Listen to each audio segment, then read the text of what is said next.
For over 16 years, Tucker's Barbecue has been providing the Rio Grande Valley with home-cooked delicious meals, but the story behind this restaurant is a little bit sweeter than their pan de campo with honey. Walking into Tucker's Barbecue is like walking into a home away from home, greeted by smiles, good food, and great conversations. You know, it literally feels like the community.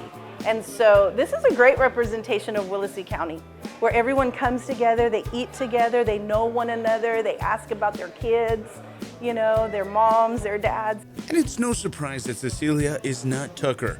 The business is named after her late father. So they used to call my dad Tucker, and it derived from Tocayo. My dad's name was Rudy.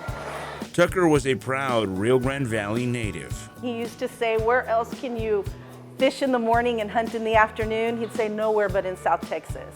And since Rudy loved the outdoors, it's no surprise that he also loved good old-fashioned barbecue.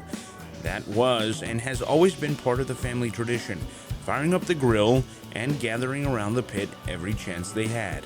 We barbecue, we're outdoorsy.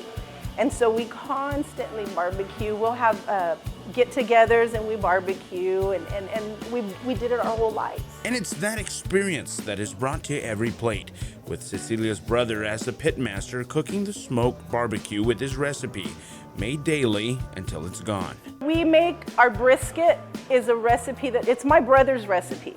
That brisket recipe is JR's. And so the ribs, the sausage, it's just the way we like to eat at home is the way that we make it here. And of course, who could forget the house-made sides that are like family heirlooms? The pan de campo is my mother's recipe. And so the pan de campo is a secret recipe that she has. Only she touches the pan de campo. And so we just wanted to bring something that we had all the time at home. And that pan de campo pairs nicely with one of their top sellers, a dish smothered with beans and rice and topped with their fresh brisket, something they created accidentally. The Poor Boy Bowl was a happy accident. When we first opened Tucker's, we had no idea what we were getting into. And so they were long days into the evening. You know, we lived basically at the restaurant.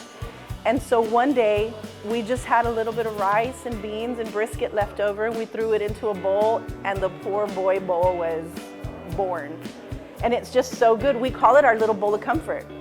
And with all this delicious food, Cecilia says the real treat is getting to hear the stories the customers bring through the doors and the memories they leave with. Well, when we built the building, we thought, you know what, let's not have any windows. Let's provide a little bit of escapism.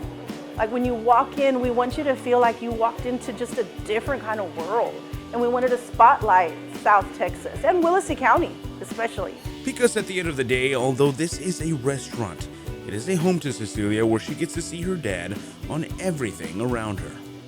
I always feel close to him, but this place makes everyone else get to know him a little better. So if you're looking for good barbecue, stop by Tucker's Barbecue in Raymondville. Open Monday through Friday from 11 a.m. to 3 p.m. or till they're sold out. For Take 5, I'm Joe DeLeon.